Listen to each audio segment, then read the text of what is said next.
Welcome,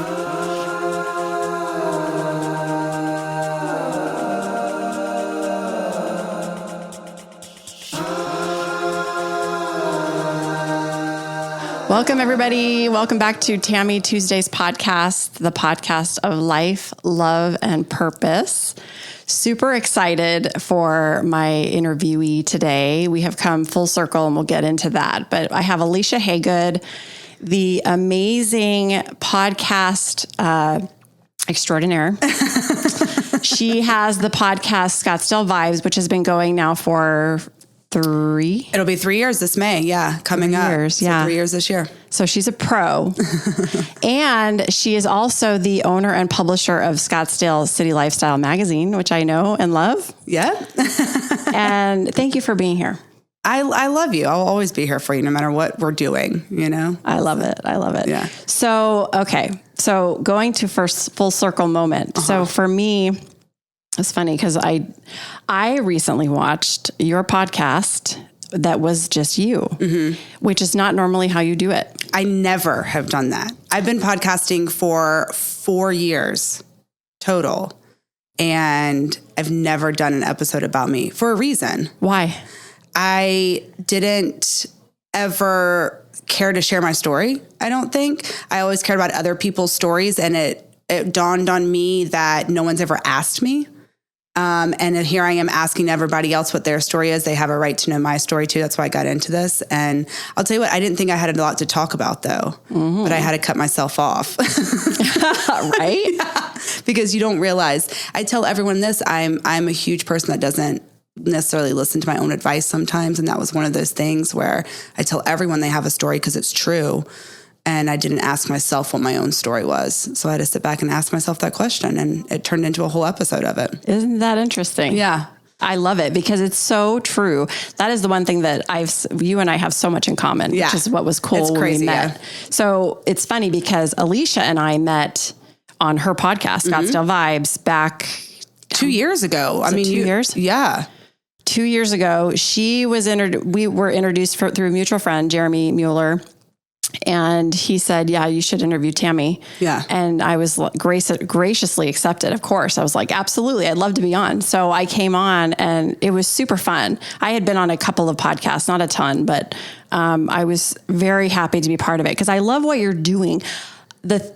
One of the many things we have in common is our love for this place. Yes. And our love for connection and community. And I mean, that's literally what brought us together was that love of community and connection. Yeah. I know. So when you started, I mean, we're going to dive into some of your story, not to the nitty gritty detail. However, the way you've come to Scottsdale, Arizona, and have created this platform to share the community with the community is really amazing. And it's just like so perfect that you now have this magazine platform. I mean, it's like there couldn't be a better combo. That's why it's funny to back up a little bit. When I decided to move on from the magazines, and I had to go through a short list because when you sell a business, especially when you're dealing with local community, you have to be really careful with where that's shared. Oh yeah, absolutely. I mean, that's your reputation at the end of the day, no matter, even if it's not your business, it's still your reputation that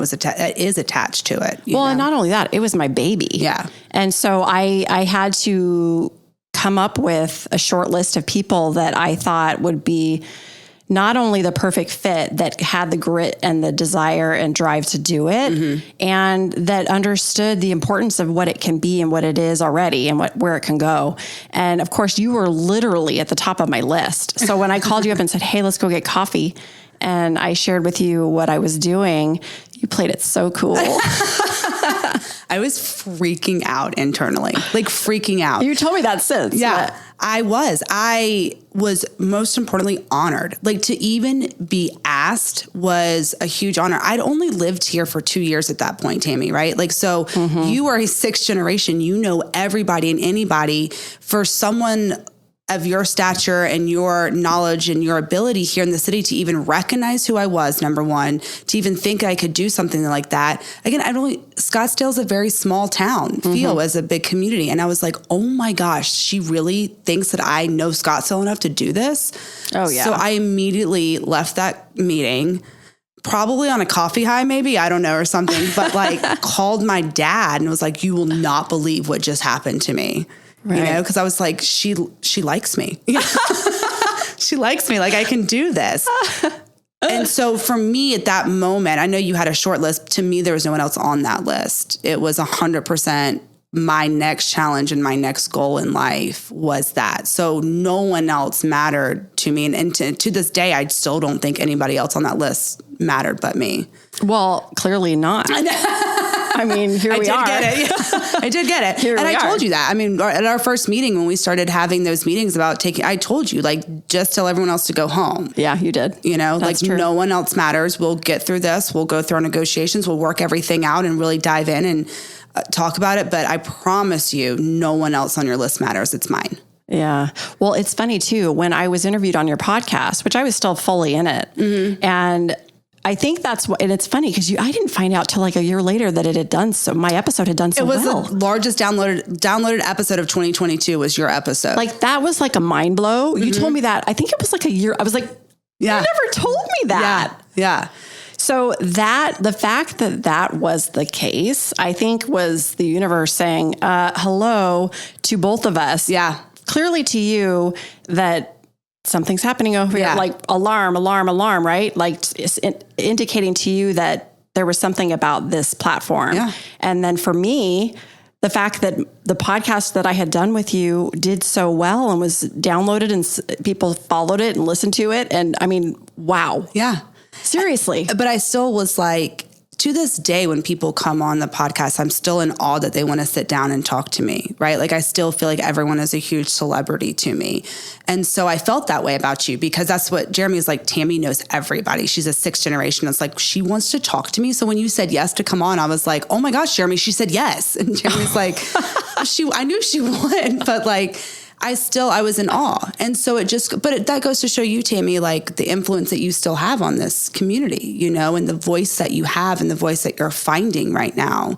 You know, it works and people want to listen and people do listen. And I think you realizing that and me realizing it for myself too, is like you and I are very much in the same place of growing. And I think going through this together is going to be fun for us and it's going to be good for us. Oh my gosh, it already is. Like seriously, I feel like there couldn't be a stronger connection as we're walking the paths that we're walking currently as we are together. So this is so fun today for me because of that. Yeah. It's like, oh my gosh, this is totally divine and with much bigger purpose. And to me, just it has such a deeper meaning. Yeah. So I love that you, first of all, that you embraced the opportunity when I presented it to you, and now you're doing it and crushing it.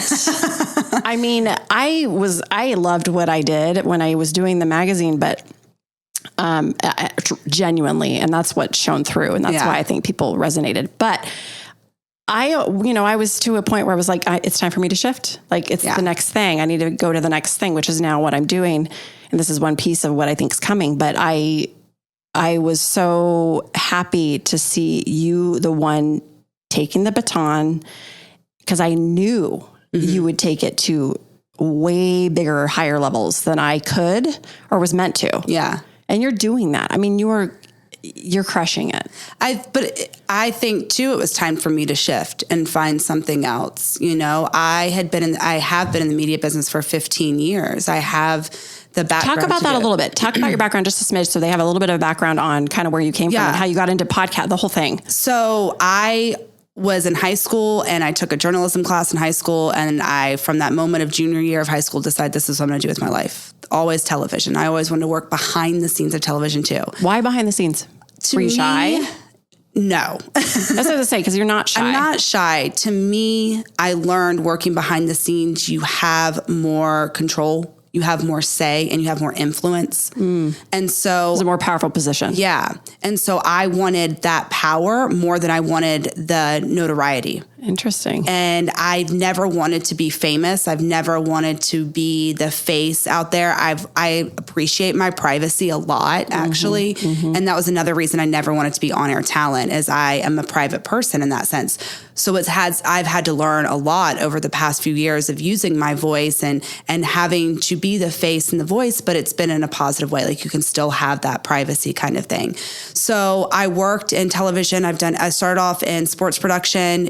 At 25, I had 3 Emmy nominations underneath my belt. I know, that's huge. Thank you. And so I found, producing and editing and being the producer and creating content was where my passion was. And I realized I am an artist, I think, at heart where I need to have that creative outlet. And that was still me able to go in as the reporter and see these famous people and work with them and get to know them. But I didn't have to be the face, and I didn't have to ask the questions. You get to hide a little bit. I do get to hide a lot of it. And I loved it, actually. Yeah. And I've always saw myself being the news director of a TV news station. That was my goal. I never was set on getting married or having family or having kids. I was very career focused. Let me stop you for a second. Yeah. When you say that, what was it driving you to do that and be that? I love working. I literally love working. Don't get me wrong, I love being lazy sometimes too, but I love working. I love seeing the result of something that I did. And I've been working since I was 14. So I never was a person that thought I could work a lot and be successful and have a family and be a wife and all of those things. So you were full force, like, I'm just a career woman. That's 100%. 100%. And I am married with a family now. We have 2 kids, and I met my husband at 25. And this is when I'm in my prime, right? I'm in my prime of working. I am killing it. What a disruption that must have been. Totally. He sometimes still is. I love him, but let's be real. Well, I get it. You and my husband are very similar. Yes. You guys are like siblings. We are. We really are. But here's the thing that people don't understand. My husband and I did long distance in different states for the first 2 years of our relationship. That's a long time. It is, but I still had that independent. I was still working my butt off day in and day out. So I didn't have to come home and, you don't answer to your significant other, but they're a part of your day in and day out life. I didn't have that. So I was still very focused on career. Well, when we decided to take this to the next level, and we both moved to a new state together, we both moved in together, and our parents laughed. They're like, you've never spent more than 5 days together, and you are picking up, moving to a new state, and only know each other. We're like, yeah. It was no brainer for us. Well, you were connected. We were. But what I shifted to was, he's in the construction industry, so we are moving every 2 years for him. I'm in television. Television's all over the world. I was like, I can work anywhere. We'll follow your career because I can still be successful everywhere. But wait a minute. That's a huge sacrifice, because you were so driven in your career. Yes, you saw the big picture. Right. However, you literally saw enough light and potential in this relationship to say it's worth putting this over here and discovering what else we can discover. I didn't think that. What were you thinking then? I was thinking that it was going to be the exact same, that I was still going to be killing it in my career. And I would just be coming home to him rather than my roommate that I lived with in Atlanta. And you were just changing location. It didn't happen. Right. At all. I couldn't find a job. I wasn't just walking into a TV station and working and being like, I have 3 Emmy nominations. I've been working in a national network. What do you mean you don't want me? And they're like, no, you don't know enough about what's going on up here. And I never thought that I couldn't work. I couldn't get a job. And that's what happened. So it actually did the opposite. And I got really depressed. And I made the right decision by moving in with him. But it was I did not realize the sacrifices I was going to be making to be with him. It never dawned on me. How did that sit when you realized that? It was hard, and it was hard for us too, because he was now supporting me fully. I've never been supported my entire life. I mean, my parents, right. But even then I was still paying my own way a lot of times. You're very independent. Yeah. And I was raised that way. And my mom always taught us, I have a younger sister. So as girls, she's like, you always support yourself, because you never know what could happen. You have to be prepared. So I went into this having worked every day of my life since I was 14, and here I am 27 and I don't have a job, And so I went and started working at a gym. Did you have like an identity crisis? I did. I got really depressed. How did you manage that? Because that to me, that kind of event in someone's life is an opportunity. Yeah. To understand something. Did you see it that way? Mm-mm. Okay. And it's taken me 10, 15 years to see it that way. Okay. I'm very much up until recently, the past 3 to 4 years, really in denial about seeing these opportunities. I instead kind of rabbit hole into it and not in a good way. I dive into these negative feelings and don't try to climb out of it in a healthy way. In the way, give me an example. I was about to say, in the sense of, I could start drinking more than needed. Right. I escape. Yeah. I'll go out too much or something like that. And it's just like, I'm escaping the reality. And then you wake up the next morning, you're like, oh wait, the problem's still there. And now you just feel like crap, Yeah. And being in your 20s and stuff like that. At the same time, my husband had a hard time too, right? He's now supporting me at the age of 27. How did it look on the other side of that coin with him? We knew that we made the right decision of moving in together. Like, that was never the question. It was more of, we got to figure out, like, you have to work, Alicia, and find something. Like, I'm not making enough to continue to support us forever. So that was a fact. You needed it just to financially sustain. Yeah, because I still wanted to pay my own bills. And that was the agreement, right? Like, we weren't talking marriage yet. We were still...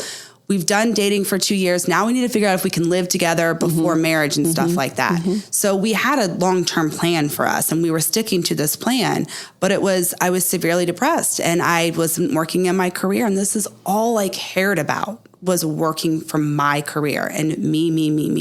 Right. And here he is being successful, and here he is killing it in his job. Were you jealous? 100%. But I don't think I realized it at the time. I never was going to admit it, ever. Right. Did he recognize it? Do you think?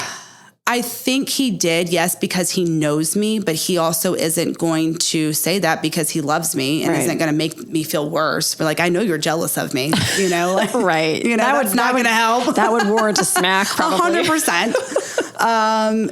But it was one of those things. It's like, I'm just going to go work at a gym and I'll just earn some income. And another thing why a gym? Was there a reason for that? I wanted a free gym membership again, so I didn't have to pay for anything. That makes sense. And it was an opportunity to meet a lot of people. That's why I asked. Okay. And I think for me, I know even in my teens and 20s, I crave personal connection. I've never lived on my own a day in my life for that reason. You like engagement. Yeah. And it's even when I had roommates growing up, in college and in my 20s, we could be in our bedroom separately, but I knew I had that connection right outside my door if I needed it. I was never alone. I'm terrified to be alone. Okay. That's very interesting. And so I knew that every day I was going to come in and like meet a new person. It also was giving me the opportunity to meet connections in my field, possibly. So, okay. Why did you think that with the gym? Everyone goes to the gym. Everyone works out, no matter what your job or career is. Everyone's coming to the gym. It's part of their life. And I always did the opening shift because that's when the workers and the executives and everyone else is coming in. That early morning 7 a.m. shift. Right. And so I always did that because I knew it was the more elite. So you're very strategic. Workers. Yeah. Okay. And in fact, everywhere we've moved and I couldn't work, I always go work at a gym for that reason. So I've worked at three gyms. That's why. Okay, so there was a reason for the gym. That's why I said, what was the purpose? And now there is. But I realized that after the first gym, right? So I really just went to go get the free gym membership. But there's no accidents. But it doesn't. It taught me something. It's like, oh. And then you start talking about what you did and what you want to do. And these people are like, oh, I know someone. Let me connect you. That's how life works. Yep. And so when I started working at the gym, I worked there for 1 month and I got a job. Right. So I always feel too. It was a kind of a gateway. Yeah. It wasn't even from the gym. I think it's one of those things where that you're unavailable. You become very wanted. Right. Like very needed. Mm-hmm. And I was unavailable. And then all of a sudden I got a job, but it was from a connection at my company in Atlanta. My photographer that I was very close with and worked with in all my shoots. He was like, oh, I have an executive friend that works in the DC area because that's where we were living at the time. I'll send him your resume. He did. He passed it along to this other guy and made him interview me. And he was like, I don't really need she's not like what I'm looking for. And he's like, no, you're going to interview her because I'm doing a favor for a friend of a friend. And I ended up getting the job. Wow. And so that taught me, that was the first thing that taught me, like, it's really important that you talk to everybody because you never know the value that you could add to their life or that they're going to add to your life. Oh, for sure. That's huge. That's a huge awareness for people that many people miss. Yeah. And I think it was happening without me realizing it, but then it became more natural and I started seeing a pattern. I'm very good at finding patterns in life. And I started seeing this pattern happen. Like the more I put it out there, the more people talk, and then it always comes back to you. It's never on your time. And, well, exactly. It's just really hard to digest, but it always happens at the right time. And that's something I've understood with age, honestly. What do you think that is? I'm going to get a little spiritual on you on that. What do you think that's about? I truly believe that we always have choices in life. It's a matter of, number one, you see the choices that are in front of you. You really take the time to open your eyes and see what's in front of you. And I feel like everything happens for a reason. Like I've always felt that karma runs this world and that everything happens for a reason. So I don't really question the reason of why it's happening. You don't always have to like it. It's not always good. Well, truly karma really is just cause and effect. It is. And I believe that. So I really pay attention to that. And again, you always age and get wiser, you know, it comes with it. And that's something I've definitely learned over the past few years. And especially with COVID coming out of it, I've learned this too. Just pay attention and take everything that's given to you, because not taking it, you're going to miss something, and taking it, you're going to learn from it. Or what about the thought, just the realization or awareness that it's being put in front of you for a reason. Yeah. And like you said, it's your chance to either notice it or not. Yeah. And recognize that it could be a path for you. Yeah, it is. And I've taken every opportunity. I haven't liked them all, you know, and I'm really good at faking it till I'm making it in life. But I've learned I don't need to fake it really as much as I did starting out in my career and the moving and even in my relationship, faking it, the confidence and the ability and stuff like that. That's one of the things I love about you, Alicia, is that you, since I've known you, which hasn't been that long, we haven't known each other for a lifetime. Well, even though maybe we've known each other before. It feels like it. Yeah. I mean, there's no accident that we've crossed each other's 100%. Paths and are in each other's lives right now. There's a reason for that. But that's one of the things that I was drawn to you, in that you are very sincere and you're direct and you know where you're going. And I don't feel a sense of faking it till you make it. I get it. We all do that at times because you're like, what else am I going to do? Right. I got to just figure this out. Or fit into. Yes, exactly. But you, the way I see you is you are very genuine and very just honest. And I'm telling you, that is the key to being happy. Yeah. Because when you're faking it and pretending to be something that you're not, it just doesn't work out. And see, I actually learned that lesson. I'll never forget when I was 16 years old. I was going out, you know, like a typical high schooler, just partying on the weekend with friends or going to house parties. I got caught at everything. Everything in life I get caught at. You're a terrible liar. I'm a terrible liar. And even when I try to lie to I'd always get caught. And I finally looked at my mom after getting grounded for the umpteenth time of breaking a rule or something. I was like, I'm done lying. She's like, what do you mean? I was like, it is exhausting. Yeah. I'm getting caught at everything. I'm obviously not good at it. It brings nothing. And so I don't lie since the age of 16. That's impressive. Because there's nothing I was getting out of it. Right. And so I learned at a young age that my mom always told me, smile and nod. If you don't know what's going on, smile and nod, but don't try to interject if you don't know, because it's just going to come back on you.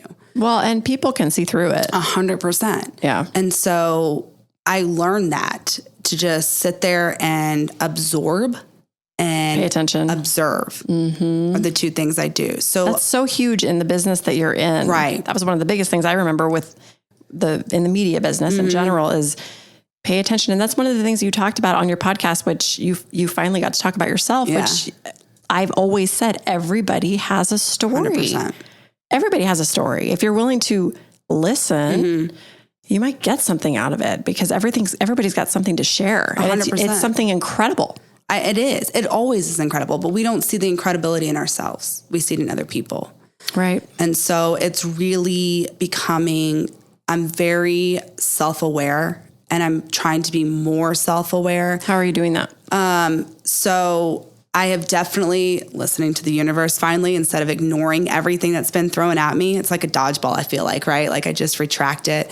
I'm actually taking it all in. So, I feel like over the past year, I've had a lot of more I've found new friends that are more spiritually focused, you being one of them. I have another friend, Gretchen, who is very close with me. In fact, our kids played baseball. So we were always on the bleachers together. Our daughters are a year apart, so they were always playing. So we were together for hours at a time. Right. And I kept listening to her, and what she was doing. And I was like, I'm not really into meditation. I'm not really into sound baths or anything like that. But I think I was. And I was afraid to admit it. I was afraid to be seen as like, oh, you're kind of getting into that hoo-ha, the woo-woo stuff. And I was like, yeah, but I like it. I can relate to it, right? And I finally stopped trying to be something or hide that aspect of myself. So over the past, 3 months, at the end of 2023, stuff started happening. Like what? And I had someone invite me to do a sound bath for the first time. Have you ever done one of them? Yeah. Oh my gosh. They're very powerful. Very. And it completely mentally in a positive way screwed me up in a way that I was like, it was a new awareness. Yes. And the first one I had, my body would not stop vibrating for like 24 hours. And I didn't understand what was going on. And I asked, and she's like, your energy is that messed up. And I was like, I believe it. Wow. Well, you were vibrating on a whole nother level that you didn't realize. I was. I also started therapy consistently. Like every other week, I still check in with my therapist. And there are times where like we literally just talk about the shows I watched last night, but I constantly have an accountability check-in. Yep. And for me, it's always good to have a third party I say that I can complain to. She's my diary. That's what I call her. It's like, you're just my diary. You're my journal. I've continued with the sound baths. Meditation has been thrown at me a lot lately. You and I kind of had this conversation because, again, I didn't think I was able to meditate. I didn't think that I could stop thinking, running 2 businesses, being a mom, being a wife and all this stuff. I didn't think I could do it. Right. How's it going? Oh my gosh. I'm only a couple weeks into it, and it has been a complete game changer for me. In fact, I told my therapist about it, and she laughed and she was like, finally, Alicia. Tell me. I love this. I want to hear this. I want our listeners to hear this. It's important. I had 2 friends, including Gretchen, who does the sound bath for me. And I had another friend who's gone through a pretty terrible divorce this past year and a half that she's gone back to finding herself. And it started with this. I was like, what do you do? And I asked you the same thing, Tim. What do you do? Like, how can you? And you're like, just start with 5, 7, 10 minutes. Like, you're not trying to sit there and zone out for 30 minutes to an hour. And I think that's a misconception. So the funny thing is, Tammy, I've been meditating my whole life and didn't know it. Yeah. And so I have been able to focus on my breath so many times in life, and I never knew that was meditation. Is that through how, like exercise or concentration? Concentration. So I used to have, I'm an open book about everything. I used to have like horrific menstrual cramps that would like literally I'd almost pass out from. And I realized I would put myself in a meditative transitive state to calm down. That's beautiful. And I've been doing this my whole life. And so when I started meditating, and that was my one of the goals I set for myself at the beginning of 2024, I was sitting there and I started with the calm, and she was just talking about breathing. And I was like, oh my gosh, I've been doing this my whole life. And I didn't realize it. Light bulb, huh? It was, but it was a light bulb that I was not using it all the times I should have been using it. Right. And I was using it when I was in pain, like physical pain. I wasn't using it when my temperature or my temperament would get out of control, when my anger, that's when I needed to use it. And so I have been able to, between therapy and between meditating the past couple weeks, it's a game changer for me. I wake up early every single day. It's just 10 minutes. I literally go out into my living room by myself. I do 10 minutes of it. And then I've been reading again, which I haven't done in a very long time. That feels good. It does feel good. And I just started with an easy book, just to get back into it, to start a new habit, a better habit. And then from there I go to work out. And by this time it's 8:15, I'm taking my kids to school, and my whole day is about me. So the first 2 hours of my day is 100% about me. Right. It's totally intentional for yourself. And I am better every day. Isn't that amazing? It is, to the point where even my son came up to me, and he and I can butt heads. We're very stubborn together. And he's like, Mommy, this has been a really good week. Like, we haven't argued at all. And I was like, I know. And he's like, I love it. And I was like, I love it too. And I think it's just me. I'm starting for myself. Yeah. It's funny that you talk about your kids. I had my son home from college over winter break. Mm-hmm. He was home for a month. And I have a close relationship with him even while he's away. But he, this time, because I've started this podcast, this time he looked at me and he said, Mom, you're different. Yeah. You are different. You are a light. You're happy. You're comfortable. You're softer. You're just very different. He said, in the best way. Yeah. And it's funny because normally all I ever look for is outside acknowledgments for anything. It was beautiful to hear him say that, mainly because I just want to be that for everybody that I'm around. Right. And mainly for myself. Yeah. It starts with me. It's like you said, and that's what this whole thing is about, is figuring out how to pour into yourself, because then it spreads. You become a beacon. I tell everyone, and I have been, I'm a very selfish person, and I have been my whole life, but I was using my selfishness not to benefit myself or others. I was really harming myself in my selfishness ways. And I think I'm still very selfish, but I'm trying to turn that selfishness into a more positive way for myself, first and foremost, really. And then, because when that happens, it starts exuberating around everyone around you. So, your son saying that, you can see your changes in you, and the outside world will see the changes in you. But to have your family recognize that is at a different level, because they see you day in and day out, and they don't see the changes happen as quickly as an outsider does. Right. So when my family and like your son sees you changing, you're like, oh my gosh, you see it? And they're like, yeah, of course we do. And it's like, I've been working so hard on this. Yeah. So for me, that was the hardest thing, going through this, years of therapy and years of trying to find myself again, is I see the changes that I've made like a year ago, but people are just now starting to recognize that. Right. And it's that acceptance of their time will come when it's supposed to come, and it's not your place to make them see you. That's really a very important point, is that everybody will get there in their own timing, and it's not our job to direct that. Our only job is to pour into us. Right. And then it becomes a light that suddenly people start to say, what is happening over there? Right. My husband Eric was the first one to notice it in me big time. He said, it's funny, he always used the word delightful. He's like, I don't know any other word to describe it other than just delightful. You're just delightful. Yeah. Which is funny because it's such a little Pollyanna word. Which I love Pollyanna. But he said, you're just delightful. And when I was in the grind of what I was doing previously, I was becoming resentful because I was not doing that for myself at the time. I was busy trying to make it good and do it for everybody else. But you were faking it, right? Exactly. I was not speaking 100%. My truth. I was not, to some degree, I kept getting kind of stifled in what I wanted to do, because it wasn't really the right platform to do that. And that's why I've created this one, because this is where this is appropriate. And I want to go back to a point you touched on a little bit ago. Speaking your truth and being where you are is so, so important to your journey and feeling free and happy and peaceful, because like you said, I don't want to show this. I don't want people to think I'm woo woo. Right. And it's for me, I will tell you this point blank. That was one of my biggest hesitations in doing. I mean, I'm out there. Yeah. And we're talking about topics that are super woo woo. Yeah. And when I say woo woo, I don't mean that as a bad thing. Actually, it's a beautiful thing. And it's just how some people might perceive it from the outside that aren't on a path. Right. Or on a different path, which again, there's no judgment. Right. So letting go of the fact that it's okay to be where I'm at and to speak my truth and to share my understanding and have other people share their understanding with people that are listening to me is so important. And it doesn't even matter what happens on the other side of it. Right. Because I'm doing it for me. The reason I do these interviews is only for me. The difference is everybody else gets to be a fly on the wall, because these conversations are conversations I have with people every day. Yeah. I mean, constantly.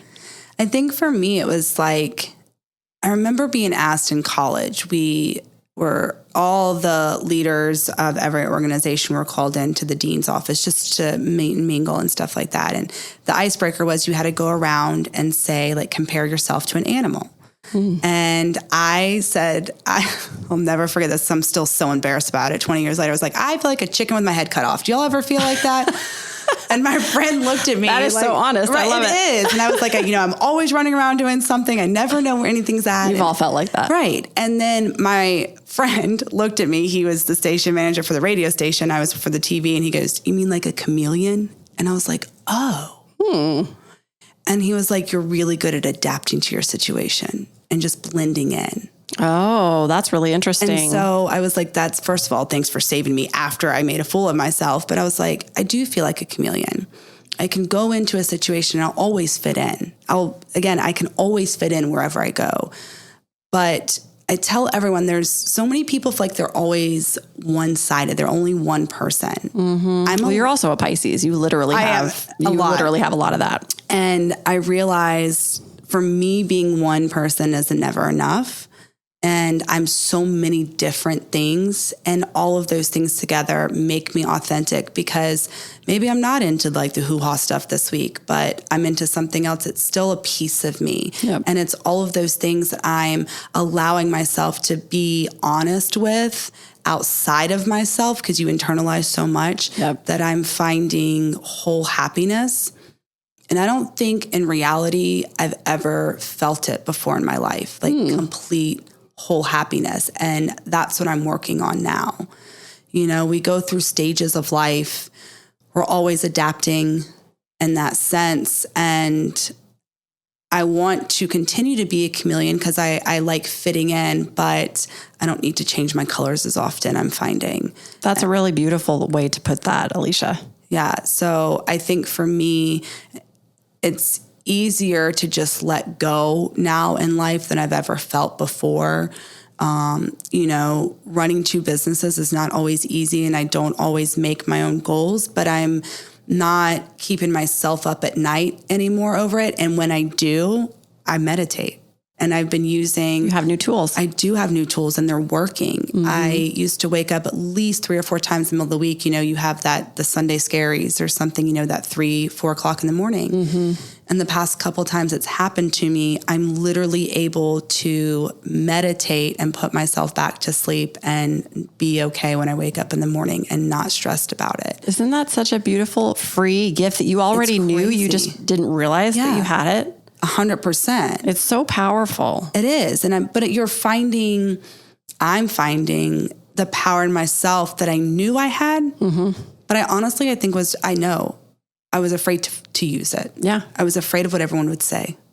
I know. Isn't it freeing when you can just say, it doesn't really matter. Who cares? It doesn't. Because it doesn't. And you grow up and you realize it really is quality over quantity of what you have in your life. And that goes from the people, materialistic and everything else. And I'm really just focusing on the quality of people I bring into my life needs to reflect who I'm trying to be and who I want to be. Well, and that's a really important thing to talk about, because like we were talking about, the things that kind of present themselves to you in your life, these are choices and opportunities to make different choices and to grow and evolve in different ways. Same thing goes with people. And the more you step into who you really are, the more people that are meant to be around you at that time are going to be the ones that are around you. And the other ones they kind of slowly go away. They really do die out. It does. I mean, we all know this. If you've lived enough life, you realize people come and go out of your life. Yeah. And there's reasons for that, but you're acknowledging that it's okay to release the people, that that time has served itself. It's done. It's time to move that person out of my life. And you're not even doing it consciously. You're not even doing it manually. It just naturally happens. And then the ones all of a sudden start showing up in your life, and you're like, oh my gosh, now I understand why this person's in my life. Also, you feel guilty. The guilt that I put on myself for not keeping up with that person or not, it's like, but why? Did they feel that? You always project your own feelings onto someone else. And I've learned, or am learning still that doesn't benefit anybody. Right. Yeah. Myself, most importantly. Exactly. Well, that's the thing. And it and they know it. And so it's not serving anyone or anything. So the second you can just forgive that, there's no judgment around it. It's just what it is. Yeah. And it's meant to be what it is. Again, that's therapy teaching me that too. For me, it's the consistency. I had one of my very best friends for 30 years. Gosh, yeah. She started therapy and she texted me. She was like, "Oh, I feel better, so I'm skipping this week." And I wrote back, "You feel better because you're doing it. And I'm holding you accountable." And so she's like, "Fine." I rescheduled and I haven't missed a day since. And I was like, but it goes, you work out, you have a great body. So you quit for a couple weeks and then you have to start over. Right. And for me, it's like, I am really on this journey for myself right now and figuring things out. And I want to be held accountable because I am great at making up excuses of why I don't need to do something or to quit again.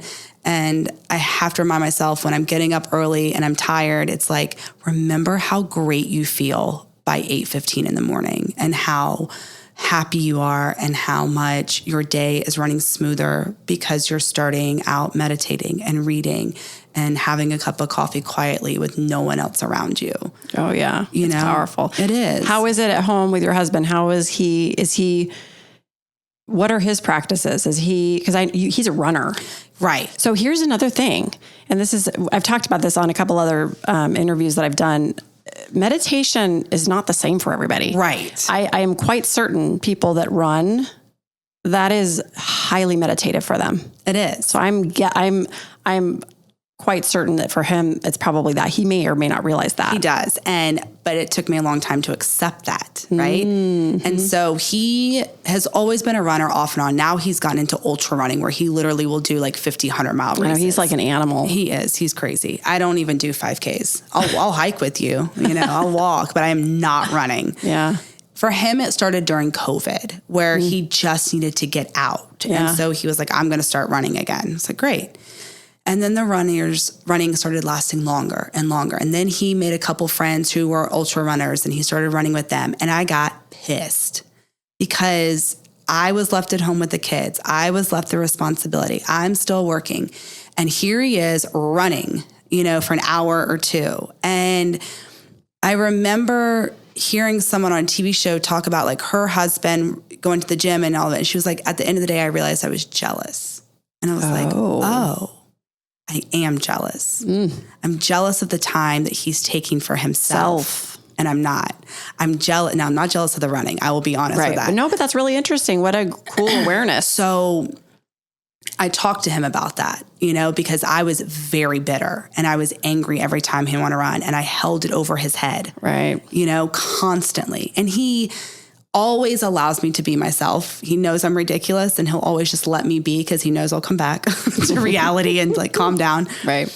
But I told him, I was like, I think I'm jealous of you. And he was like, I've never said that you couldn't go out and just walk for 2 hours. I was like, I know. He's like, you don't need my permission. I was like, I know. He's like, so why aren't you doing anything for yourself? And I was like, I don't know. And he was like, I can't do it for you, but I will 1000% support you. That's big. I'm going to cry because I love him and he is my biggest supporter. What a gift though. Yeah. But that was eye-opening. So like every marriage, you go through your ups and downs and like, kind of thing. And so I kept telling him like, I'm in therapy working on myself and us and all this stuff. Like, where are you? He's like, I'm running. And so he was like, I do all of my thinking when I run, Alicia. Like, it's my time. It's my quiet time. It's when I'm able to think with nothing else around me. And it's just me and my thoughts. And he's meditating. Totally. That's 100% what he's doing. I have goosebumps all over my body right now. And so when we came to that realization together, we are the most open, honest couple. Like we never hold anything back from each other. And I think that's why we are so good and solid in our relationship and always have been, as we are 100% honest. And so when we started having this conversation, it was like, now I'm even more jealous of you. Because now he knows. Now he knows. And he's able to do it on his own, whereas I can't do it on my own.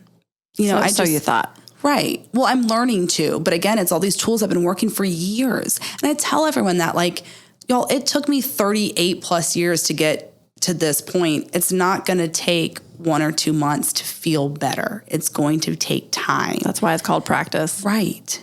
And for me, it's not giving up on that practice. So he's still an avid runner. In fact, now it's to the point where when we look at like our weekend plans, I'm like, how long do you have to do your run so we can plan around them? Right. So now it's all about like, I always support his running.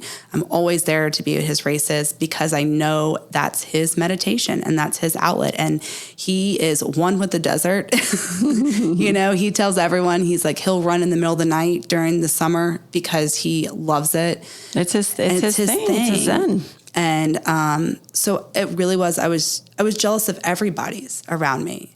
And again, I see patterns, right? So I saw Corey's pattern of like running, and I see Gretchen coming into my life. I see you coming. It's like, okay, pay attention to what's in front of you and what can you get from every single one of these things to put together for me. What's right for you? What's right for me. And so it was talking to you about meditation. It was talking to Gretchen to do sound baths. It was talking to Corey about prioritizing himself, but still being there for our family and still working. And like, he's like, I am doing it all. You can too. Mm-hmm. So it is very much that. And it was like a couple weekends ago, I felt like being really lazy. And he's like, I'm going to go to the gym and I'm going to go for a run. And I was like, oh, damn you. Now I have to go to the gym too. Because it's like, I want to keep up with him because it makes him feel so good. And I'm jealous when he feels better than me. So I went to the gym before him, and I came home and I was like, thanks for that.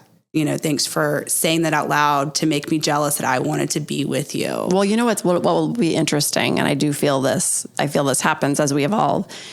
It will shift from you being jealous to you saying, I demand this for myself. That's yes. And has nothing to do with anything outside of you. 100%. And I agree with you. I'm waiting for that to happen too. It will. But I do believe it will, but it would, before I wouldn't have gone to the gym. I just would have been like, whatever. Out and went on a run today. Well, I stayed home and ate 3 cookies. Here's the thing that's so interesting about us people is that we are so hard on ourselves and we judge ourselves so much. I mean, we're constantly, it's like judgment at every turn.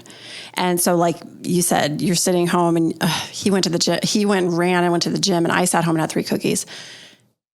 The choices that you start to make, even if you make the choice to sit home and have 3 cookies, you own it and say, yes, this is my time and I'm doing this for me. Yeah. And you're not, it gets easier. It doesn't ever go away. I don't feel, at least on my journey today, that it ever completely goes away. I think this is just a constant journey that we're on about just loving and forgiving ourselves. However, I do feel that it gets a lot easier as we evolve and as we have a deeper understanding of how pointless judgment is. Oh my gosh. It doesn't exist in the universe. It doesn't. Even karma is not, the way I see it is there is no good or evil or bad or good, or it's just karma is truly cause and effect. Yes. And when you make a choice, it leads to another. And so there's no right way, wrong way. There is no right, wrong. So when you can restructure it and change your perspective of how you look specifically at yourself. Yes. It'll naturally roll into everybody else too. Cause you're like, oh, I don't need to be so hard on myself. It's okay if I choose to do this. Yeah, I know the consequences of this. Yeah. But I own it and I'm totally cool with that. I also feel that we're always our own worst critic, right? We always see and feel things about ourselves that no one else sees or believes about us. Right. And it's as simple, especially for women, what we wear or how we look or something. So I remember, trying on this dress for my friends to go somewhere. And I was like, ugh, should I wear the Spanx? And they're like, I know what you see, but we don't see the same thing. And I know you feel like your pooch is hanging out. I call it my marsupial pooch where my babies came from. That's what I call it. It's beautiful. But it is, but she's like, I don't see what you see. And I know because I see the same thing on myself and I don't see it on you. So I wore it out and I felt very confident in it. And then you look at the pictures and you're like, oh, okay, it's not that bad, right. Kind of thing. And so what a nice gift your friend gave you by just saying, hey, take it easy on yourself. Right. You're fine. But I loved how she put it too. Like, I know how you feel because I feel the same way. But as an outsider, I'm letting you know that feeling is not true. Right. And what it's you okay. see- and yeah. And it is okay. It's fine. We all do it. And I think that it goes back to like assumptions. We do a lot of assuming in life. Oh my gosh, for sure. And we are too afraid to ask. And so these assumptions turn into a spiral of negative things. They're not even real. Right. They're non-realities. But I would fall into those a lot. You ask, like, when stuff happened, you know, I would fall into those negative realities and just live, like literally live and breathe and eat it. Right. And one of the things I'm trying to change with that on my self-care journey is with every negative thought I have, I really do replace it with a positive thought. And I will say that positive thing over and over and over, because like you said, the negative will never go away, but it's about how big it is. And so as long as I keep dwindling it with the reality of the positive things that are happening, I'm finding that I can come to peace and happiness a lot quicker than I ever have in the past. Right. Well, and the truth is, it's beautiful that you practice that, because the truth is what we think and say become our reality. Right. So you better be careful what you're thinking and saying, because Right. that is directly going to impact your path and Right. where you go and how it you see has. it. It does. It becomes reality. It becomes your reality. It does. So you're right. It's so crucial for people to restructure what they're letting their mind do, because if you're thinking, oh, I look fat, you're creating more of that. Right. And if you're thinking, I look good, you're creating more of that. Right. And that is real. It is real. I mean, manifestation through thought and word is real. Yeah. So it really is. You better change how you think about things. But it's hard. Oh, I'm not saying it's I know, easy. And that's what but I'm saying. it's We like- don't ever master it. But having a bigger awareness around it, like when that negative thought comes in, if you can turn it around and say, like you said, I'm going to replace that negative thought with I'm going to cover that now with a positive thought. Right. And hopefully they at least cancel each other out. I mean, it could be with work, you know, being in sales. It's like, I haven't gotten a sale in 2 months. And it's like, right. But you're still killing it out there, you know, like, Right. Oh my gosh. It'll eat you alive. It will. And so I'm just focusing on, like, I'm still successful. I still have 2 amazing businesses. I still have an amazing family. There's nothing wrong with my life, like literally nothing wrong with my life. Right. And I have to remind myself of that. And I have to remind my kids of that too. And I'm okay with that, because it's just shifting my mind of what's important, right? Like what's really important. And what's real. And I like that, what's real, because it's the truth. You know, Like what's real. really going on is what I'm, like you said it before, you were talking about how we create this mindset that suddenly spirals into something that doesn't exist, and it suddenly feels extremely real. Like you were talking about the Spanx. Yeah. Your friend's like, you're seeing something that it's not real. It isn't. So just, we have to genuinely focus and remember that our thoughts are creating our reality. It's so important. But I also tell people, it's like, if it was real, tell me, because I'd rather fix the problem than be lied to. Right. So like, yes, I agree with you. I think there's a line with that though, too. I think the most important thing is you need to be truthful with yourself. Yeah. Because the second you can own where you're at, no matter what it is, no matter how it looks on the outside, it doesn't really matter. It doesn't. Be true. If you decide to wear Spanx, there's nothing wrong with that either. Right. 100%. If you're like, look, I don't feel comfortable and I'm doing this because I will feel more beautiful if I do this, that is also okay. Right. There's nothing wrong with that either. Exactly. So own where you're at. Don't do it for anything but yourself. Right. It's restructuring. It's restructuring that. It is. You have to live in it. I mean, it's your body, it's your mind, it's your... Exactly. Yeah. And it's hard to appreciate what somebody says when you really truly are not believing it inside yourself. They can tell you till the cows come home that you look fantastic and you're having a fat day and you're like, or a bad hair day or whatever. Yeah. And you're like, I don't buy it. Yeah. And I don't fine. feel that way. And it is fine. Yeah. It's fine. We all have that. We are human. We have to walk in these bodies. You know, I think we get caught up in everyone's expectations that we don't listen to our own.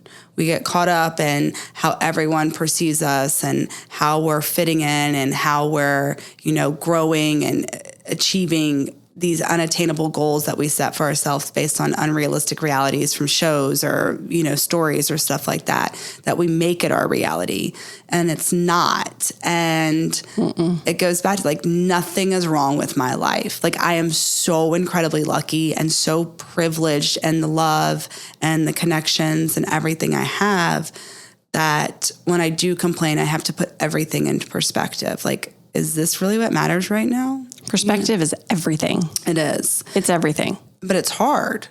It's not, and I'll tell you, it's not always fun. No, it's not. And but like I said, the more you practice it. Yeah. Because again, we don't master it. We're not really meant to master it. We're meant to understand it and to acknowledge it and to practice it. Yeah. And if we can do more of that, then it gets easier. Those moments are less and less, or they pass more quickly, and we are more forgiving of ourselves. And therefore, we're more forgiving on everyone. I used to ask people, I was always jealous of, it goes back to Corey and running and stuff like that. And he started off like running 3 miles, and now he's up to 100. Like, it's not a big deal, but it was like, well, 100 miles is a big deal. It is a big deal. I'm just But it was kidding. like, I would be so jealous that all I used to be, I was in such a dark place too, that I'd always ask people about their failures, right? And I was like, well, what did you fail at to get to where you're at, kind of thing. And I remember talking to my best friend, Kelly. They all came out to Scottsdale to visit. We had a girls' weekend, and we were laying in the hammock together at the Saguaro Hotel. And we were sitting there with a cocktail, and I was like, Kelly, tell me about your biggest failure. Because I was just about to buy my first business, and I was very scared. And she looked at me, she goes, why do you want to know about my failures? Don't you want to know about my successes? And I was like, I don't know why I've never thought about asking someone that. And she's like, why do you always concentrate on everything that went wrong, but you never asked me about my awards or my biggest success to get to where I am? Why do you want to know about those? I was like, well, I don't want to make the same mistakes. And she's like, well, we're on 2 completely different paths. So my failures will never be your failures. Right. So why do you need to know those? Why Those my aren't gonna benefit you. successes can always be your successes. Yeah. That's really, wow. That's very profound. And so it totally to this day, 4 years later, has shifted and that might have been one of the shifts that was like, oh my God, I've always asked for all the bad information. No wonder I'm always sulking. No wonder I'm never feeling worthy and qualified and capable, because that's all I'm asking people. Right. Wow. And so when I turned to what are your biggest successes, and I asked other business owners that, I gained the confidence and bought my first company. It's why I had the confidence to go in and buy the company from you, is because I'd been through that. And all I asked you when we were talking is about all the successes. I never asked you what it was like to lose a sale. I never asked you what it was like to not You're right. get what You didn't. wanted. You always looked at the light. And so it was because That's very true. It's because of that, though. Kelly was like, you really need to ask people, what are your successes? Don't ask them how they got there, because they're going to answer with their failures. What are you most proud of when it comes to your success? And when you start asking those positive questions and you start getting that energy in your life, that's when everything started opening up for me here in town. That is really powerful. Yeah. It's so true, because it's the law of attraction. It is. I mean, if you're putting positive, you're seeking positive, you're getting positive back. Yeah. If you're seeking negative, you get negative back. And that's all I was getting, because that's all I was asking. That's all I was asking. I was so afraid to fail that I refused to even try to succeed. And it was always because I realized I was always asking people, what did you do when this bad thing happened? What did you do when this bad thing happened? So when it's all I'm living and breathing, nothing ever good was happening to me. Wow. And no you were able to opportunities. shift it. See, look how that's changed your life. But it did. It completely shifted my life. It's amazing how powerful that is. Yeah. I mean, it changed your life. And Kelly was at that time going through a huge self-growth. She had just gotten out of a bad relationship, so she was really focusing on herself and growing at that point. I was jealous. It goes back to jealousy. I was jealous of this growth that she was going on, and I was seeing her change in such a positive, flourishing way. And this is my best friend since we were 15 years old, right? But I wasn't doing anything about it. Here I am having this amazing opportunity to buy my first company. And I'm like, what's your failures? How did you get through this failure? and she was like, and she's like, what? Why? That's it, And so she told me, she's like, one time I didn't get what I wanted and it really upset me. But because I didn't get that, this opportunity opened and look where I am now because of that. So she's like, don't sit there and sulk over what you want and don't have when you're not doing anything to get it either. Focus on, ask them what their biggest success was and start feeding off of that. And I have since that day. Well, it's interesting too with the word ask. There's so much power in asking. And I mean, on every level, when you're asking yourself, what is it that I want? What lights me up? Who am I? What am I doing here? What's my purpose? You're asking those questions that trigger much deeper thinking. And when you ask those questions, like when you're in meditation, you get answers that you don't always expect. Right. But you do get answers. Then in the outside world, when you ask people what you're asking, speak your truth, seek to find those answers. Ask, constantly ask. Yeah. Because you get what you need. And especially when you ask from an authentic, sincere, genuine place. Well, that's just it. Two things to that. Meditation has taught me that you're always going to lose the meditative state at some point. You can't live in that. You can't. What goes on between your right and left ear will always interfere. But it's when you start hearing that interference, you're going to change the radio channel if you get interference. You're not going to sit there and listen to it. Don't listen to your mind when it interferes. And meditation's taught me that, and I've only been doing it for a couple weeks, guys. I'm not an expert, but I've learned so much about myself in these 2 weeks of doing it that it has happened, right? I'm waking up. I'm like, oh, this is my to-do list. I need to answer these emails. Oh my gosh, I forgot to call so-and-so yesterday. And then it's like, okay, 1, breathe in, 2, breathe out. And I just start repeating that. And the thoughts between my ears go away, right? Again, this is 10 minutes every morning that I'm doing this, and it's working for me. Well, just the acknowledgement of the fact that those thoughts are there, that's where the power is. Yeah. Because you say, oh, I'm having these thoughts. Okay. Yeah. The thoughts are fine. They're going to be there regardless. So that's okay. I'm just going to kind of let them glide out of my experience right now. And I'm going to focus on this. Right. And the fact that you acknowledge that is so powerful. That's what makes it so you get better at it. Right. And you just get better and better. So when I watched your interview that you did for yourself, which I loved. Yeah. I told you, I just listened to it and I texted you. I'm like, oh my gosh. And you seemed to get teary when you touched on what I think is a big part of your purpose. And it was really powerful. Yeah. 2 things. When something moves you to tears, I've been told this, I'm getting goosebumps. I've been told that you need to stop for a second and pay attention. Okay. Why are tears coming to me? And the answer truly is that is your soul trying to say, hey, pay attention. Yeah. Something's going on here. It's making you have a physical response to something deeper, which is inside. So when I saw that, because you did not let it take you over, and I saw it because I know people. And I was like, ooh, she's feeling it. But you did not let it take you over. No. But I saw your eyes well up. Yeah. And you were talking about your love for connection. And I do feel strongly for you that this is a huge piece of who you are. Yeah. It's so beautiful. Talk about that a little bit, because you have an awareness of this. You know this about yourself. This goes back to when Corey and I moved in together and we were 27 and I was at the gym, right? And I was reading a lot then, and Corey made me read a book by Malcolm Gladwell. And it was like, everyone has a role in society and life, but we don't realize what our role is. But when we dive into it, we start excelling. And the chapter on connections was where I fit in. And it was all about my role in life and society is to bring people together, to be that common denominator. If someone needs to know someone or something they know, to come to me and I have an answer, or I know who to go to for an answer. So when I realized that at 27 from reading his book, I knew that I needed to find how to do this. So for me, I always thought it was television because I was informing my community, the people who watched my shows, about what's going on. That was my connection. But I never felt like it was a whole part of me. I felt like there needed to be more little details about that. And then you find out that there are literally people who their job is just to bring people together. And I was like, that's my job. So when we moved here, And my husband's an engineer, so he's very nerdy and quiet and a huge introvert. And my kids make fun of me and they're like, you're only allowed to talk to 10 people today. Like, that's it. You are like Eric. Yeah, I am. Eric and I can talk for hours together.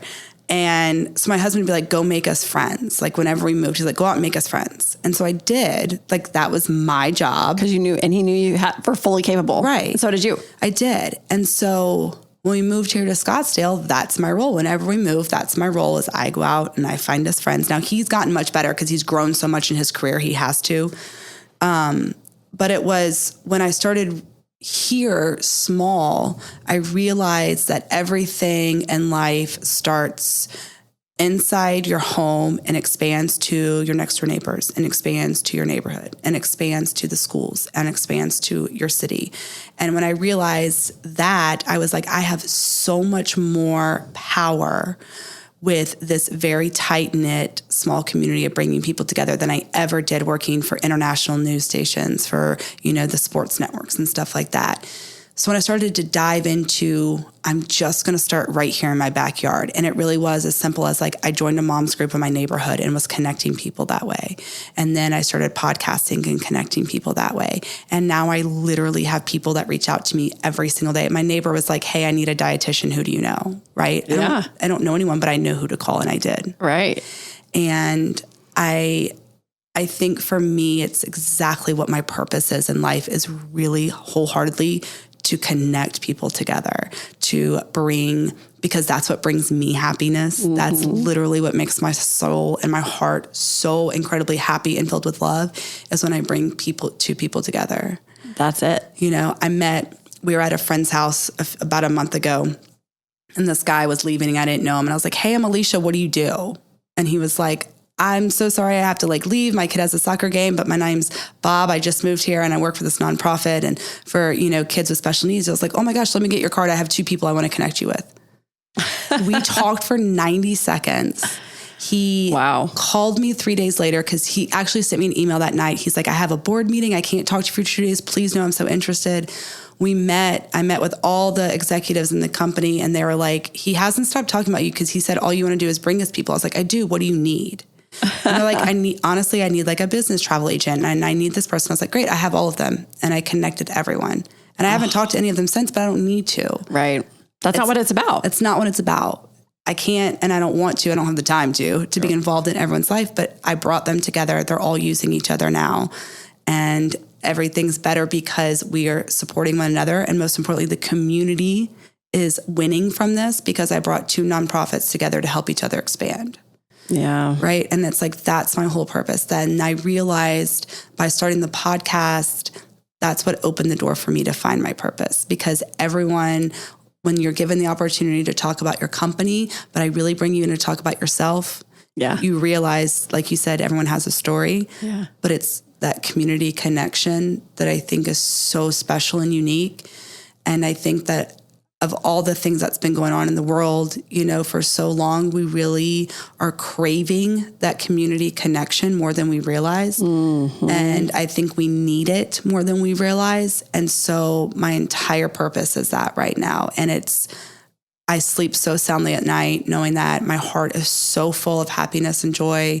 And I know I'm making a difference in my community in the positive way that needs to be out there. And I'm setting that example for my kids and for everyone else, because everybody can connect with somebody else. Oh, yeah. And it's as simple as sending a text or an email, and you can walk away after that. And I tell them, this is an introduction. What happens from here is up to you 2, but I just want to bring you 2 together. And I step out, and I'm never in the email again because I don't need to be.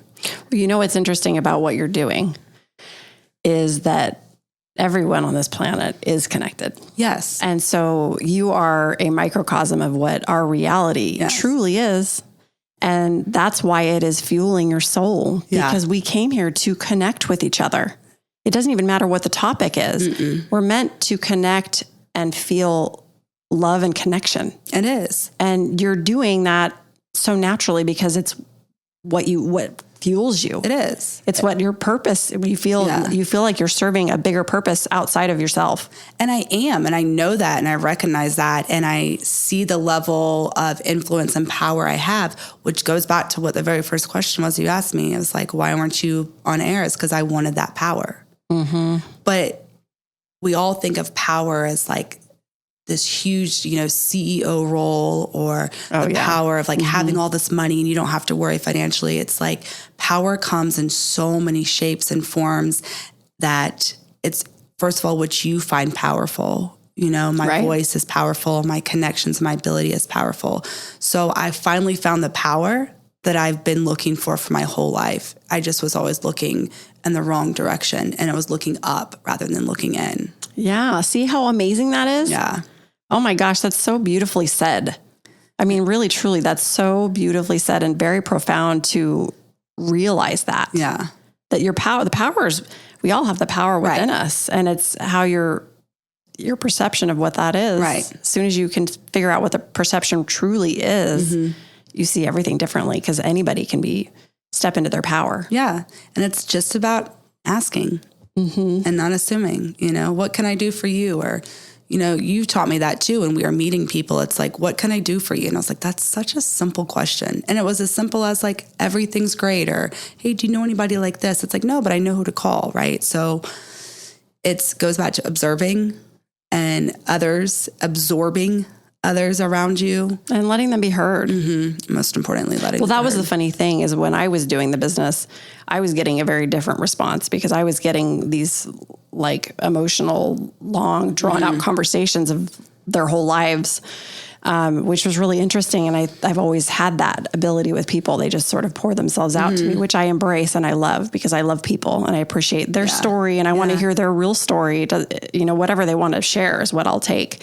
But it does become really powerful to realize that there's something in you that you can help them with, whether they just needed to vent to somebody. For me in those scenarios, it was, they just needed to talk. Yeah. And I was that for them. And that makes me happy. Yeah, exactly. I'm happy I could be that for them today.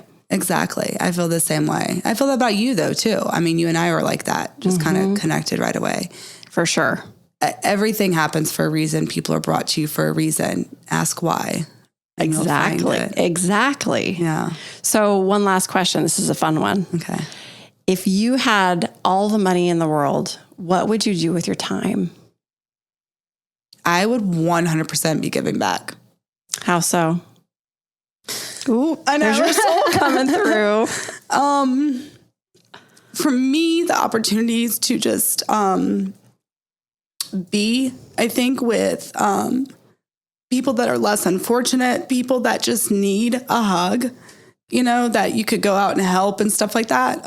I've always been huge on volunteering my time and stuff like that. So for me, it would be like, I could travel and give. Like, I would just give so much. And, I always have a soft spot for kids. Having kids gave me that soft spot for real too. And I think I would just give my time, give my love, give my affection, and just continue to help people in that sense would be my thing. So definitely just giving myself, I think. I know. Yeah. Yeah. But you could do that in a bigger sense. It's not always necessary. Like I've learned, it could start right here in your home. But just giving, I've started volunteering with my kids more, and my son will fight it on me. And by the time we leave, he was like, that was really cool. And it's like, right, that's what it's about. It's about being really cool and feeling good about it. Oh, that's cool. So I would definitely give I'd take a trip for myself. And then I'd give it's my okay time. To have a human experience too. I mean, like you need that, but I would definitely give my time. For me, it'd be all about volunteering in lots of different capacities. I've definitely taken a liking. I will say this. When I started podcasting and I got the magazine, someone was like, the thing about Scottsdale that you'll learn is we love giving to each other and supporting. So what's going to be your cause that you want to focus on? And I was like, first of all, I am not big enough to have a cause here in Scottsdale. They're like, no, you are. You don't realize it yet. What do you want your cause to be? And I was like, mental health. Mental health is my cause, because I think we're in denial about it. I think we're coming to. I think we're all having this spiritual awakening and trying the hoo-ha stuff, whether you want to admit it or not. So for me, mental health has been my cause. And so for me, I would love to focus on that mental health aspect, make therapy a conversation, because it's not taboo to be in it. Like I feel like it was when we were growing up. You know, you didn't tell anyone that you were in therapy because now you're a wacko and need to be in a straitjacket. So I talk about my therapist all the time. Everyone in my family has gone to therapy at some point. Oh yeah. Therapy is a beautiful thing. It's a beautiful thing. And so for me, mental health has been my cause and my purpose. And it's what I give my most time to, is talking about that, bringing awareness to our mental health resources here in Scottsdale, giving them a podium. That is one of the most overseen needs that our world has. Yeah. That exists. Yeah. It is overseen and unspoken. It's getting better. It is. It is getting better. It is improving. 100%. It's got a long way to go, though. A long way to go, but we're decades in suppression of it. Decades of suppression of it.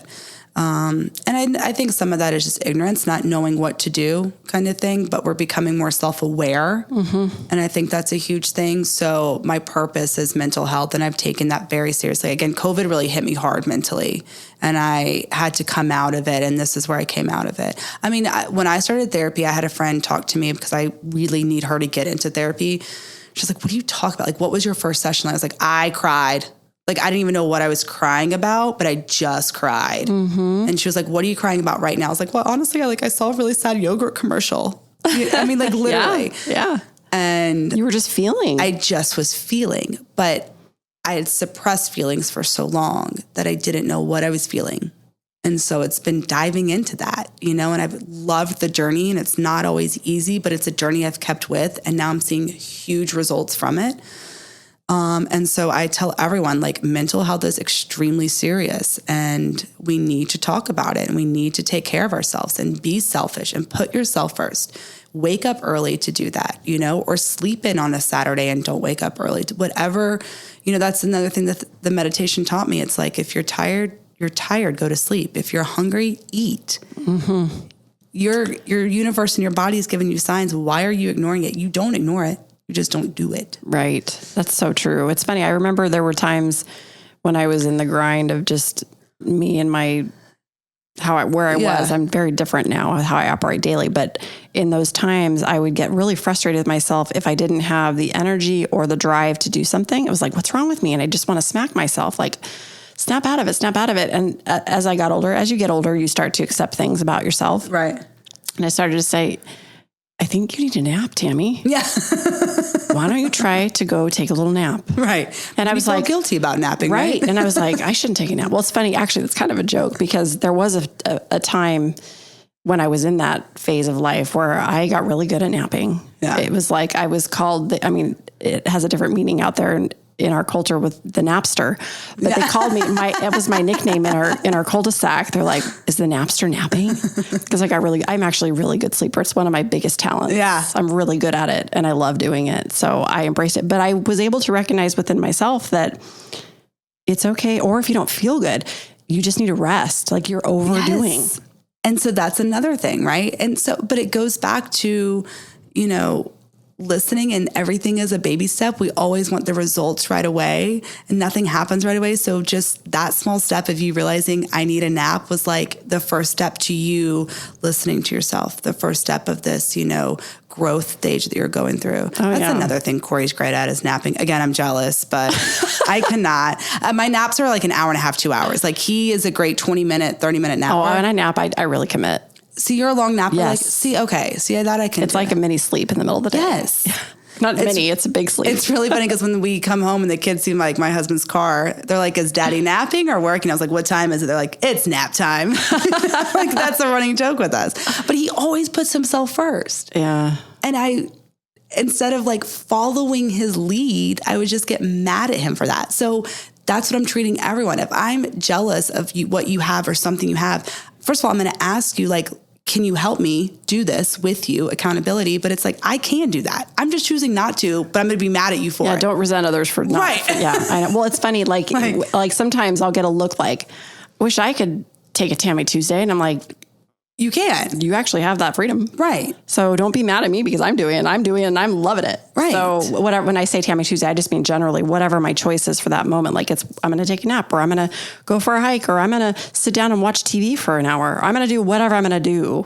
Yeah. And whoever can look at me and say, well, must be nice. It's it is nice. I used to get really defensive about it. That's the difference. The perspective shift. It was like, I used to be like, well, why are they upset that I'm doing this? Should I not be doing this? Right. Now I'm like, it's awesome. You want to join me? Right. Well, for me, I have a standing pickleball game every Monday morning. I remember you telling me that. From 9 to 11. And I've been playing the same foursome for 2.5 years. With no exceptions. No exceptions. You told me that. I remember you saying that. And so it's like, who starts their Monday morning when they're running 2 businesses playing pickleball at 9 o'clock in the morning? Alicia does. I do.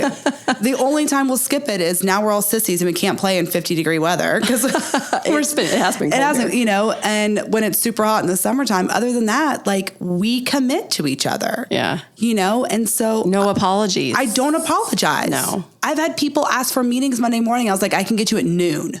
Like, you have nothing earlier? I was like, no, I don't. It's none of their business why. Right. It's for me. Mm-hmm. So now I'm waking up on Mondays, I'm meditating, I'm reading, I'm playing pickleball. I love it. And this is how I start my week. But guess what? I'm hugely successful the rest of the week. That's right. And that's what matters. Because you're taking care of you. I am taking care of you. You're choosing you first. Right. And everything is scheduled around that pickleball game. It's a standing game with us ladies. And we have the best time. And we laugh and we cry and we, talk about each other with each other. It's what the 4 of us need. Well, it's funny when you talk about pickleball. Eric, he plays tennis with his friend Randy, and they've been playing for, he's known Randy longer than he's known me. Yeah. We've been married. Well, we've known each other for almost 25 years, but we've been married 21 years. Is this the guy that he was friends with when y'all met? Oh, yeah. He knew him forever ago. Okay. And he plays tennis with him. They play religiously, like I would say anywhere from 2 to 3 times a week. Oh, wow. And they've been doing this for like 20 years. Yeah. And it's funny. He even jokes. He's like, I feel like one day I'm going to wake up and I'm going to realize that Randy was a ghost. And that I was just going to meet with him because he was just like my therapy or my outlet or whatever. And I'm like, you know what? You never know. I'm like, but I do know Randy. But it's funny because it's his thing and he's unapologetic about it. And it's funny. There was a phase where I remember feeling a tinge of jealousy. Yeah. Like, well, he gets to go play tennis and I'm home with the kids and all the thoughts would come in. Obviously, I feel very differently now. I know that is his release. Right. That is his release. That's his therapy. That's his meditation. He meditates too, but that's his thing. It is and his I respect thing. it. And I'm happy for him because it makes him happy because he's saying yes to him. Right. And so, I mean, it goes back to like, I was just envious, but there's no reason I couldn't. And same with Eric. Eric supports all your decisions, encourages you, he does. Stands beside you. He's extremely encouraging. He is. And that's how Corey is with me too. And so it's just like, that's why he always laughed. He's like, you have the freedom to do that. Right. I have no problem with that. And I'm never like, said you couldn't. I know. Right. That's exactly it. That's exactly it. And these are the conversations we're having internally with ourselves. Totally. And then he gets home from running and I'm a huge pissed off mom and wife. And he's like, what happened? I was like, you went on a 2-hour run. Did it feel good? He's like, it did. I might go on another hour. Are you going to come back in a different mood? He's coming home on this high, happy, meditative state and walks in the house and I can take it away like that. And that's well, actually you can't he's giving you that power. Right. He lets you take it away. Actually, he doesn't let me take it away, which also infuriated me that I couldn't. Of course it did, because you wanted to. Yes. You wanted to take that from him. He did. He is so good at like tuning me out during those moments. And he's like, I love you, babe. I'll be back in 30 minutes. Like I'm going to go over here. Yeah. He's like, I'm going to go take a shower and calm down and you're going to be okay. Yeah. He's like, do you want to go for a walk? I don't want to go for a walk now. I don't have time. Right. Wish I had time. That's 100% the conversations we were having. But I do have time. I was choosing not to take the time. Exactly. But look at you. You're wiser now. I am. You're wiser now. I am. I really, you know what? I turned 40 and it was like this awakening moment. I was so excited to turn 40 and be done with my 30s. And I have taken that 40 and I'm about to be 41 and I am just loving it. And I am bragging about it. And I want everyone to like turn 40 and just turn into a new version of yourself. I tell everyone when you are in your early 20s getting out of college and you have this new career, you are a badass. You can do anything. You are on top of the world.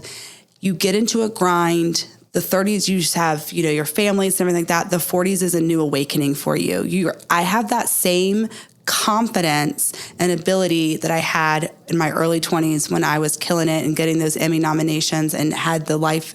I feel that way again. Mm-hmm. But this time, I'm using it for myself. Right. In a positive way and not a destructive way. Right. You know, I'm celebrating everything that I do because every day is a win for me, I feel like. Well, you're recognizing the beauty in your life. Yeah. You know, and you're letting less of the things that come along that are roadblocks, they affect you less and less. Yeah. And you're more forgiving of yourself because we do that with age does that. You're right. It does do that. Yeah. And that's the grace of time. Yeah. And we're lucky that we have that. We do. And it's just about taking advantage of it though. Yeah. Exactly. And then not diving into like, well, now I'm old and my back hurts when I wake up in the morning because I have a back and it feels great and I can go on that walk when I want to, you know, changing your perspective, changing how you think and what you're saying to yourself. 100%. I know. 100%. Again, you have to constantly remind yourself it's a constant practice. It is. Yeah. And it'll never go away, but it's everybody can do it. Everybody can do it. Yes, they can. No matter what state of life you're in, everybody can do something simple like that. It's just taking that seconds, that couple minutes to do it. And it's just grace. It's life-changing. It is. It has been. And I'm so excited. That's why I love you talking about it. It's so important for people to understand that. And I've said this so many times in this microphone that meditation will change. It does and will change your life. I promise you. It does. And it really, I think the longest I've done is 12 minutes. And it's been a game changer for me. It's just going to get better. I know. I'm excited. Yeah. I am. So I'm so happy you were here with me. I love you. Thank you for having me. I love you back. Okay, so I want everybody to be able to find you. What is the best way for people to connect with you, to learn about your podcast, the magazine, all the stuff? Yes. So Alicia.Haygood is on Instagram. And then we have Scottsdale Vibes Podcast, which is on every podcast listening app. Same with you. We're also on YouTube for Scottsdale Vibes Podcast, TikTok, Facebook, everywhere and anywhere. Scottsdale City Lifestyle is the magazine. And I want to hear from you. Like, this podcast and this magazine is about Scottsdale. Like, let's help each other and teach each other and inform each other about what's going on, because it's just going to make this place even better than it is. And this is a melting pot. You're a rarity. I mean, you really are to be a local here. It really is a melting pot hub. Oh, yeah. I have no family around. All my family's on the East Coast. We literally have to rely on each other for support. How are we going to support one another if we don't know who each other are? You know, and go ask your next door neighbor what their name is rather than waving and slamming the garage door shut really quick. I love that. That's a great message. You know, because you never know. Take the time to say hello. Take the time. Yeah. All the time. And so I would love to connect more with the community and everyone out there. And I'm always open for a conversation. Yes, you are. I can definitely attest to that. This girl can talk. And she can listen too. I am a good listener. Yes. Well, thank you so much for being here. Absolutely. I'm grateful that you were here. Thank you all for joining us today for Tammy Tuesday, the podcast of Life, Love, and Purpose. Be sure to subscribe, follow, like, all the things. It's crucial for people to find this message. They need these messages. They're very powerful for people out there. So we appreciate your support. You can also find additional information at TammyTuesday.com. We are also on social media at Tammy Tuesday Life on Instagram and Facebook as well. So thank you again for being here. Remember, life, love, purpose, it all begins with you. Peace out.